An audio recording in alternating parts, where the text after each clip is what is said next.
तं गोविंद जोगीन्द्रमथाश शिष्यं श्रीशंकराचार्यमथाश पद्मपादं सुधामलकं च शिष्यं तं त्रोटकं वार्तिककारमन्यात् अस्मद्गुरुं सन्ततमानुतस्मै श्रुते स्मृते पुराणानामालयं करुणालयं नमामि भगवत्पादं शङ्करं लोकशङ्करं शङ्करं शङ्कराचार्यं केशवं बादरायणं सूत्रभाष्यकृतो वन्दे भगवन्तो पुनः पुनः। ईश्वरो गुरुरात्मते मूर्तिभेदविभागिने व्योमवद्व्याप्तदेहाय दक्षिणामूर्तये नमः दक्षिणामूर्तये नमः। प्रश्न, समर्पण तथा गुरु कार्य एक साथ महाराज से, इसमें आश्चर्य की क्या बात है? कोई व्यक्ति यदि किसी का पिता है तो किसी का पुत्र भी है, उसे दोनों उत्तरदायित्व एक साथ निभाने होते हैं। एक और पिता की आज्ञा का पालन, दूसरी ओर पुत्र के प्रति स्नेह, दोनों भाव तथा कर्तव्यों में सामंजस्य ही कर्म कुशलता है। यहाँ तक पढ़े थे। मैं गहरी सोच में डूब गया। अब तक तो समर्पण का मन में अभिमान पाले बैठा था, अब पता चला कि समर्पण कर पाना इतना सरल नहीं है। जब तक मन में अभिमान या कोई भी अन्य विकार है तब तक समर्पण अधूरा है। कोई विरला भाग्यशाली ही कर पाता है, अधिकांश लोग केवल बातों तक ही सीमित रह जाते हैं। मैंने कहा समर्पण युक्त सेवा कोई विरला ही कर पाता होगा महाराज से। देवास में एक महापुरुष शिलनाथ महाराज सुना है क्या? तो कहते हैं जब समर्पण की बात चली वो गहरी सोच में डूब गए। गुरु महाराज जी का हृदय मंथन चालू हो गया। उन्होंने देखा कि समर्पण कर पाना ये बहुत कठिन काम है और मैं अभी अभिमान को पाले बैठा है। गुरु महाराज जी खुद कह रहे हैं कि मैं अभिमान को पाले बैठा था, अब पता चला कि समर्पण कर पाना इतना सरल नहीं है। जब तक मन में अभिमान या कोई भी अन्य विकार है, जब तक हमारे मन के अंदर अभिमान और कोई दूसरा विकार अर्थात काम है, क्रोध है, लोभ है, राग है, द्वेष है, मोह है, आसक्ति है, कई प्रकार के जो विकार है उनमें से कोई भी विकार हो या अभिमान हो तब तक समर्पण अधूरा है। कोई विरला भाग्यशाली कर पाता है, अधिकांश लोग केवल बातों तो रह जाते हैं। तो फिर महाराज जी कहते हैं बड़े महाराज जी को सेवा कोई विरला ही कर पाता होगा, तो कोई विरला का काम है पूर्ण रूपेण समर्पित हो जाना। कई प्रवचन में भी गुरु महाराज जी ने कहा है कि महाराज आप इतने समर्पण की बात तो करते हैं, लेकिन आपने कोई ऐसा व्यक्ति देखा है जो पूर्ण रूपेण समर्पित है? बोले ऐसा नहीं देखा, कोई एक आदमी छोड़ करके। आगे उन्होंने कहा कि कौन है? तो जब गुरु महाराज ने ये कहा कि समर्पण युक्त सेवा कोई विरला ही कर पाता होगा, तो उसके उत्तर में बड़े महाराज जी कहते हैं देवास में एक महापुरुष शिलनाथ महाराज हो गए हैं। नाम सुना है क्या आपने? उसके नाम सुना है क्या? मैंने कहा नाम भी सुना है तथा समाधि के दर्शन भी किए हैं। गुरु महाराज जी कहते हैं नाम सुना है और समाधि का दर्शन भी किया है। महाराज जी वह करते थे कि सेवक वही है जो अधीन रहकर सेवा करे। शिलनाथ महाराज कहते थे कि सेवक वही है जो अधीन रहकर अर्थात सेव्य के अधीन रहकर सेवा करे। जब तक शिष्य गुरु के शरणागत नहीं होगा तब तक उसकी सेवा में अभिमान बना रहेगा। जब तक हमारे अंदर गुरु महाराज जी के प्रति शरणागत नहीं आएगा, समर्पण भाव नहीं आएगा, तब तक हमारी सेवा में अभिमान रहेगा ही। इसलिए प्रथम शरणागति फिर सेवा। कह रहे हैं पहले शरणागति समर्पण भाव, उसके बाद सेवा। कैसा स्पष्ट मंतव्य है, कैसा स्पष्ट कहते हैं, वह कहा करते थे ज्ञानेंद्रियों का कार्य जगत का ज्ञान संचय है, उन्हें अपना कार्य करने दो। श्रीनाथ महाराज कहते थे जो ज्ञानेंद्रियों का जगत का ज्ञान संचय करना, जो हमारे 5 ज्ञानेंद्रियां हैं, आँख, नाक, कान, जिह्वा और त्वचा, इन 5 ज्ञानेंद्रियों के द्वारा हम जगत के जो का अनुभव करते हैं, ज्ञान होता है, वो बोले अपना काम उसको, साधक को जो ग्रहण करना होगा वो करेगा। इंद्रिय अपना काम करते रहे, लेकिन जो साधक है वो ज्ञान को ग्रहण करे या नहीं करे उससे कोई मतलब नहीं रखता। उसको जो अच्छा लगता है वो ग्रहण करेगा। किसी ने कुछ कहा, हमने कान से सुना, यदि हमको बात अच्छी नहीं लगी हम दूसरे कान से निकाल सकते हैं। अपना अधिकार होना चाहिए। बात बोलना तो आसान है, लेकिन ये करना बहुत कठिन काम है, और जब तक नहीं करेंगे तब तक कोई बात ही नहीं है। तो साधक को जो ग्रहण करना होगा वही करेगा। मन में जो भाव रखना है बनाए रखेगा, उसका मन इंद्रियों के अधीन नहीं होता। वो साधक जो अध्यात्म के मार्ग पर ठीक से चल रहा है, वो अपने मन को अधीन रखता है, इंद्रियों के अधीन नहीं होने देता। उसका मन इंद्रियों के अधीन नहीं होता, वो मन अधीन रखा है, इंद्रियां अपने काम कर रहे हैं, तभी समर्पण युक्त सेवा आती है। देखो समर्पण युक्त सेवा भाव कब संभव है? जब हम अपने मन को देखेंगे, इंद्रियां अपना काम करते रहेंगे, उससे उसको कोई मतलब नहीं। जो ग्रहण करना है करेगा, जो छोड़ना है छोड़ देगा, लेकिन मन को अपने पास रखता है। मन उसके हाथ में है, कह रहा ना, उसका मन इंद्रियों के अधीन नहीं होता, अर्थात वो उसके अधीन रहता मन। फिर श्रीनाथ महाराज कहते थे कि वैराग्यवान होकर ही सेवा हो सकती है। और आगे कहते हैं, पहले तो कहा कि वो अपने मन को वश में रखता है, इंद्रियों की अधीनता, इंद्रिय अपना काम करते हैं, ये मन को अधीन रखता है, तब वो कौन सी सेवा? समर्पण युक्त सेवा। आगे और एक बात बोलते हैं कि फिर श्रीनाथ महाराज कहते थे कि वैराग्यवान होकर ही सेवा हो सकती है। अपने अंदर वैराग्य होना आवश्यक है सेवा करने के लिए। त्याग भाव अर्थात आसक्ति रहित भाव, अर्थात मैं और मेरे से ऊपर उठना पड़ेगा सेवा करने के लिए। जो वैराग्य कभी उदय हो जाए कभी विलीन हो जाए, वह वैराग्य है ही नहीं। वैराग्य कभी उदय हो जाता है कभी विलीन हो जाता है, जिसको कहते हैं क्षणिक वैराग्य या श्मशान वैराग्य। वैराग्य कई प्रकार के हैं, तो ऐसे वैराग्य से काम नहीं चलता है। वैराग्य जो एक बार आकर कभी जाए नहीं, वही वैराग्य है। जैसे गुरु महाराज जी का देखो, उनके अंदर कैसा वैराग्य था, नांगल में कैसे झोपड़ी में रहते थे, और देवास आके इतने गुरु की सेवा किए, उसके बाद उन्होंने कितने सारे आश्रम बनाए, कहीं आसक्ति नहीं रखी। ये गुरु महाराज जी का वैराग्य। सब प्रकार के सुविधा संपन्न हो, उनका जीवन वैराग्य से परिपूर्ण था।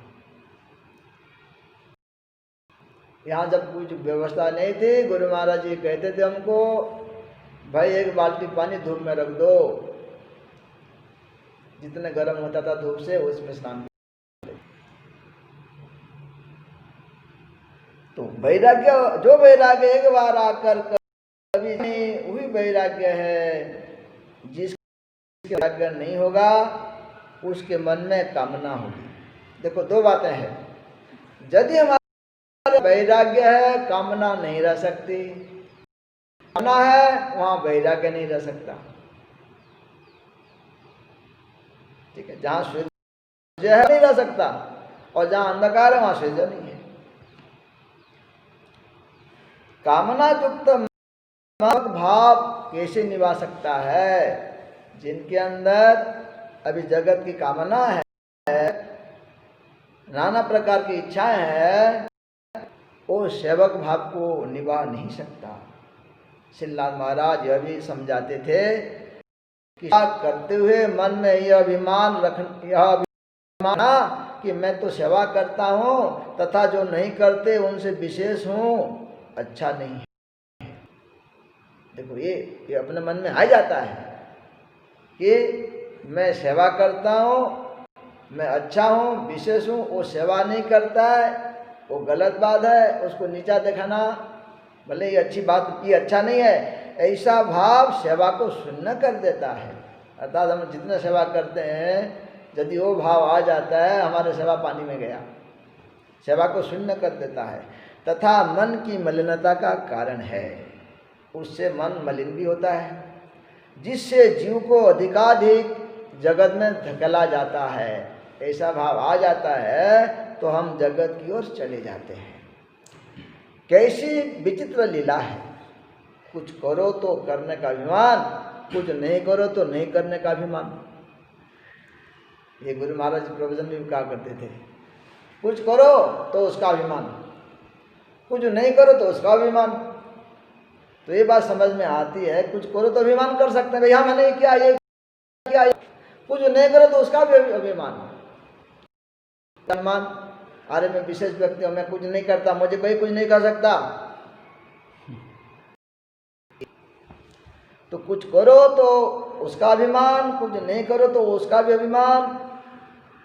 दूसरा कुछ करो तो उससे द्वेष, दूसरा कुछ करे तो उससे द्वेष, और नहीं कुछ करे तो घृणा।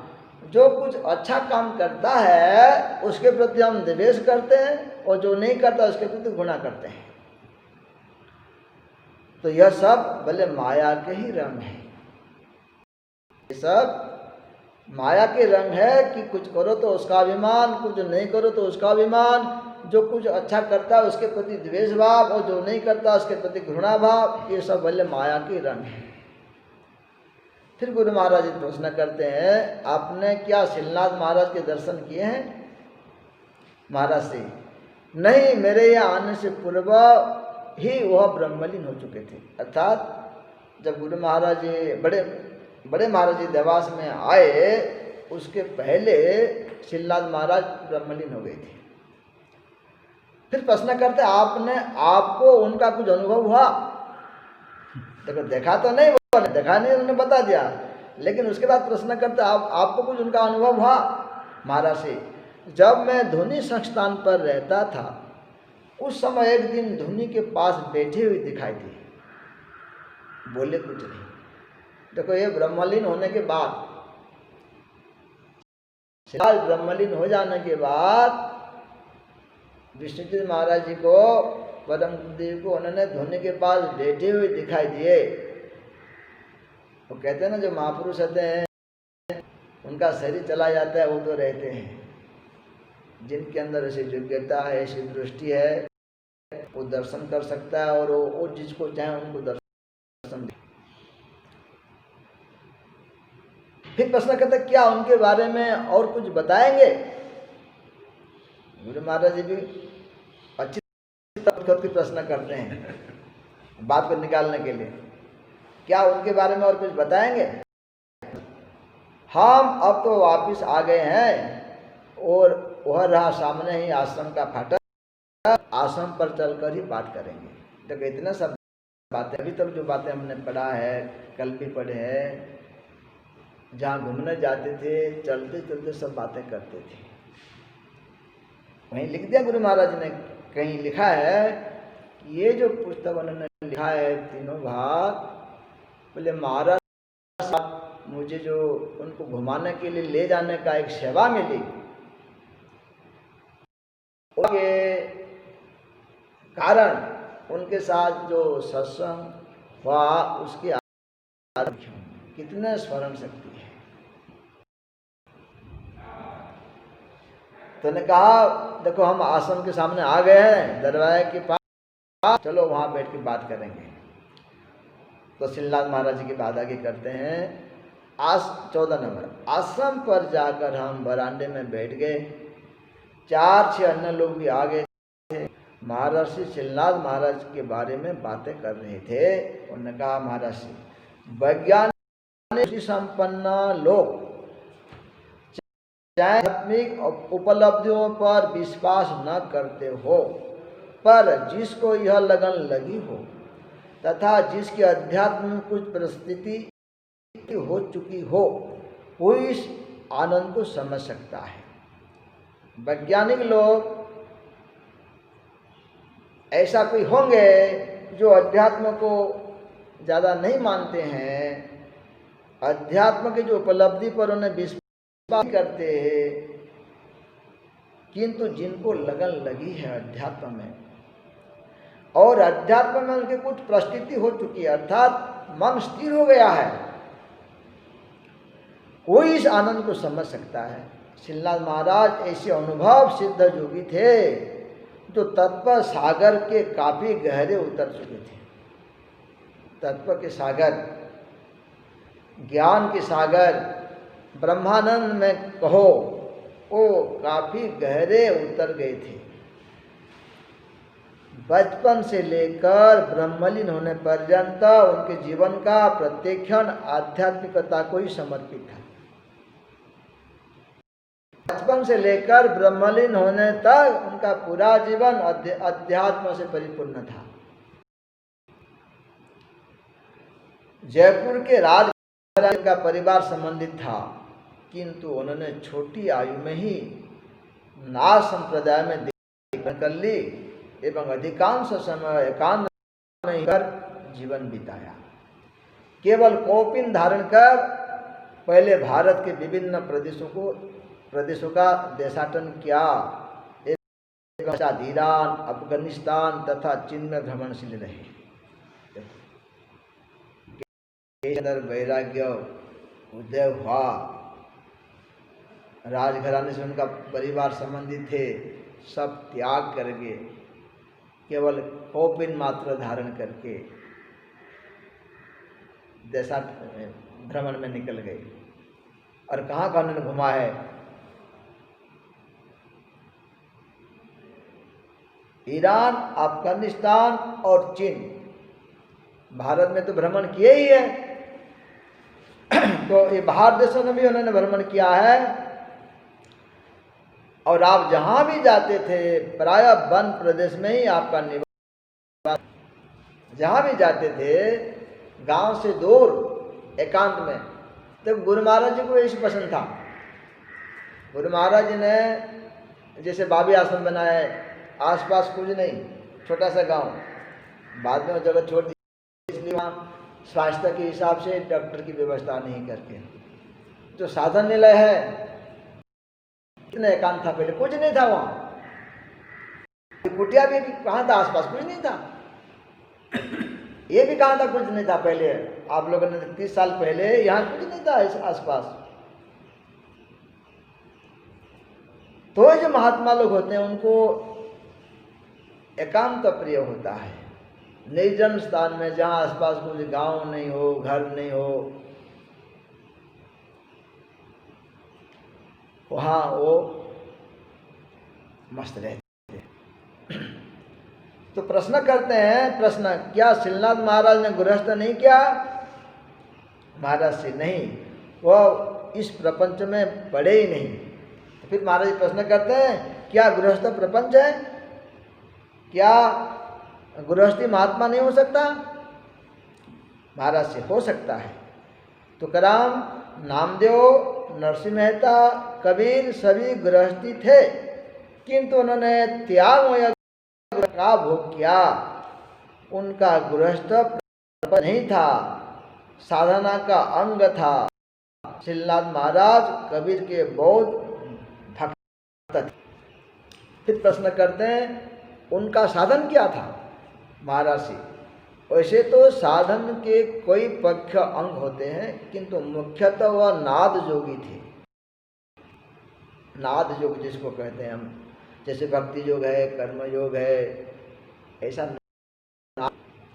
शक्ति जागृति तो आवश्यक है ही। देखो नाद योग में भी जागृति आवश्यक है। गुरु महाराज कहते थे बिना शक्ति की जागृति की अध्यात्म की यात्रा शुरू नहीं होती। नाद के साथ अन्य क्रियाएं तथा अनुभव भी होते हैं, अकल्पत्या सिद्धियां भी प्रकट होती है। देखो नाद योग में शक्ति जागृत हो जाने के बाद साधन ऐसे होता है कि नाना प्रकार के क्रिया का अनुभव होते हैं और आगे चल के विद्या सिद्धियां भी प्रकट हो जाती हैं। देखो ये जो है जैसे ज्ञान भी है, जैसे कहीं कहा बड़े महाराज ने कहा सबसे बड़ा सिद्धि मन को बस कर लो। तो सिद्धियां प्रकट होती है, प्रकट नहीं किया जाता। ज्ञान प्रकट होता है अंदर से, प्रकट नहीं किया जाता। फिर प्रश्न करते हैं क्या श्रीनाथ महाराज को भी मन से लड़ना पड़ा? अब मन के ऊपर तो श्रीनाथ महाराज को कि मन के साथ कुछ पड़ा, उसके साथ झगड़ना पड़ा, उसके साथ लड़ाई झगड़ा किए? महाराज जी उल्लेख कहीं पढ़ने सुनने में नहीं आया। सभी उनकी उपलब्धियों तथा की ही बात करते हैं। साधना में उन्होंने संघर्ष किया, मन को समझाने में क्या क्या कठिनाइयां आई तथा उन्होंने उसे साहस और युक्ति से पार किया। इस बंधन नहीं मिलता। महापुरुषों की जो बातें हैं उनकी जो उपलब्धि की ज़्यादातर लोग वर्णन करते हैं, लेकिन जो उपलब्ध किया है, अनुभव किया है, वहाँ तक पहुँचने के लिए उसने क्या क्या किया है वो वर्णन इतना नहीं मिलता। तो इसलिए बड़े महाराज कह रहे हैं कि सभी लोग उनकी सिद्धि उपलब्धि पर और सफलता पर बात तो करते हैं, लेकिन साधना में उन्होंने किस प्रकार संघर्ष किया है, मन को समझाने के लिए क्या क्या कठिनाइयाँ उनको आई और उन्होंने किस साहस और युक्ति से पार किया है, इसका कहीं वर्णन नहीं मिलता। मन ने किसी को परेशान नहीं किया। ये जो मन है, हमारे सभी के पास अपना अपना मन है। अपना मन की हम ही जान सकते हैं, और हमारा मन परेशान करता है वो हम ही जान सकते हैं। तो ये मन किस किस को परेशान किया है, किस मन ने किस किस को परेशान नहीं किया। यदि महापुरुषों के जीवन उत्थान के इस पक्ष पर भी कुछ प्रकाश डाला जाए, साधकों के लिए यह कहीं अधिक लाभकारी है। जैसे गुरु महाराज ने हृदय मंथन में अपने मन की सब बातें लिख दी हैं। कभी क्रोध आया लिख दिया, कभी तिलमिला उठे लिख दिए। ये सब बातें जो लिख दिया है, जब पढ़ते हैं मन को जरा प्रभावित करता है। तो बड़े महाराज जी का कहना है कि महापुरुषों के जीवन उत्थान के जो इस पर कुछ प्रकाश डाला जाए, कुछ लिखा जाए, समझा जाए, तो लोगों को, साधकों को लाभ। श्रीनाथ महाराज ने अध्यात्म गगन में उन्मुक्त विहार किया, किंतु वह किस प्रकार उठे, आंतरिक तथा बाह्य शत्रुओं ने किस प्रकार उनका मार्ग अवरुद्ध करने की चेष्टा की, किस प्रकार उन्होंने उन पर विजय पाई, कहाँ तथा कैसे उन्होंने सहायता प्राप्त हुई। यदि इसका भी कुछ विवरण उपलब्ध हो जाता तो श्रीनाथ महाराज का जीवन अधिक क्रियात्मक आदर्श बनता। देखो बड़े महाराज जी जो 4-5 बातें उन्होंने लिखे हैं, कह रहे श्रीनाथ महाराज अध्यात्म गगन में उन्मुक्त विहार किए, लेकिन किंतु वह किस प्रकार उठे? वो अध्यात्म गगन में जो पहुँचे, किस तरह वहाँ पहुँचे, आंतरिक तथा बाह्य शत्रुओं ने कितना उनका मार्ग रोकने के लिए प्रयास की होगी, ऐसे तो नहीं पहुँच गए ना। फिर उन जो मार्ग को अवरुद्ध करने वाले उन शत्रुओं पर उन्हें कैसे विजय प्राप्त किए और उनको कहाँ कहाँ से सहायता प्राप्त हुई। जैसे कहा जाता है, एक मान्यता है, जो लोग ब्रह्म मुहूर्त में साधन करते हैं या ध्यान में बैठते हैं, उस समय अदृश्य महापुरुष घूमते रहते हैं और जो बैठा रहता है उनको आशीर्वाद देके आगे चले जाते हैं। तो ऐसे मदद करने वाले महापुरुष लोग भी हैं। तो कैसे कैसे उनको सहायता प्राप्त हुई, यदि इसका भी कुछ विवरण उपलब्ध हो जाता तो श्रीनाथ महाराज का जीवन अधिक क्रियात्मक आदर्श बन सकता था। साधक प्राय मन पर विजय प्राप्त करने के लिए विचारों विकारों को दबाने का प्रयत्न करते हैं। सीधी लड़ाई लड़कर जीत पाना कठिन है। यदि कोई अवलंबन प्राप्त हो जाए तो उस पर मन स्थिर करने से धीरे धीरे बस में आ सकता है। उन्हें ईश्वर कृपा से नाथ का अवलंबन प्राप्त हो गया, वह नाथ पर ही मन को स्थिर करने में लगे रहे। परिणामतः उनका मन भी शांत होता गया तथा कई प्रकार की अकल्पिता सिद्धियां भी प्राप्त हो गई। श्रीनाथ महाराज ने स्वयं अपनी सिद्धियों का वर्णन कभी नहीं किया, किंतु उनके बारे में कई प्रकार की जनश्रुति है। तो प्राय साधक मन को जीतने के लिए अपने विचार विकार को दबाने का प्रयत्न करते हैं। तो मन से सीधे लड़ने के लिए लड़कर उसको परास्त करना बोलते हैं काम है। यदि कोई अवलंबन अर्थात कोई आश्रय मिल जाता है, यदि मन को लगाते हैं धीरे धीरे करके मन बस में हो जाता है। और श्रीनाथ महाराज जी को ईश्वर की कृपा से ये अवलंबन प्राप्त हो गया था। देखो यहाँ भी कहते हैं उन्हें ईश्वर की कृपा से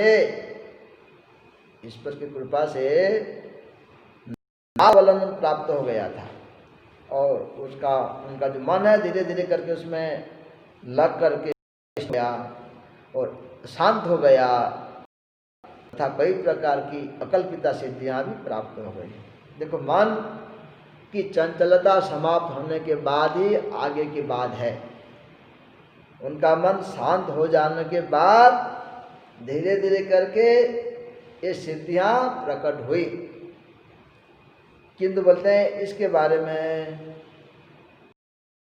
तो कहीं लिखा तो नहीं है, वर्णन कभी नहीं किया है उन्होंने, सिद्धियों के बारे में कभी वर्णन नहीं किया है, किंतु श्रुतियां हैं। जैसे बड़े महाराज जी भी अपने सिद्धियों के बारे में नहीं किया, लेकिन उन्होंने एक बार गंगा जी के ऊपर चल करके पार कर गए थे। किसी ने देखा तो गुरु महाराज जी को कहा कि आप जरा अपने गुरु से जरा ये बात करना। तो गुरु महाराज जब उनसे बात किया, उन्होंने कहा भैया मैंने तुमको कुछ क्या कहा, क्या बात को समाप्त कर दिया। ये होते हैं, इनके अंदर कोई लोकेशना नहीं होती है। तो समय हो गया, तुम्हें पढ़ते हैं। श्री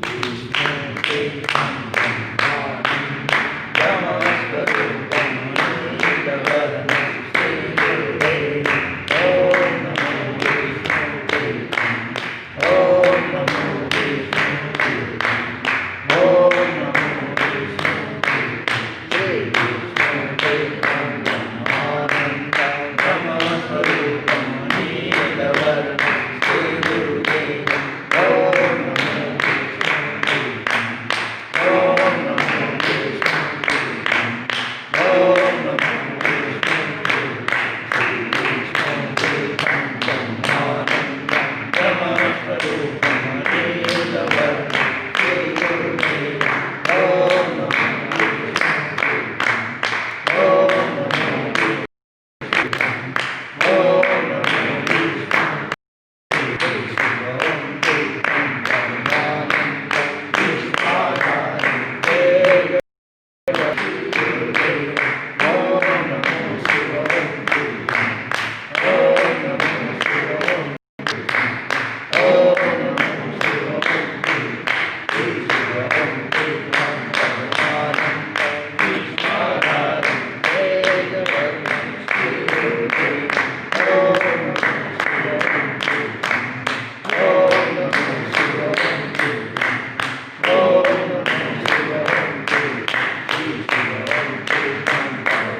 ओम पूर्णमदः पूर्णमिदं पूर्णात् पूर्णमुदच्यते पूर्णस्य पूर्णमादाय पूर्णमेवावशिष्यते। ओम शांति शांति शांति। महाराज की अवधूत चिंतन श्री गुरुदेव दत्त।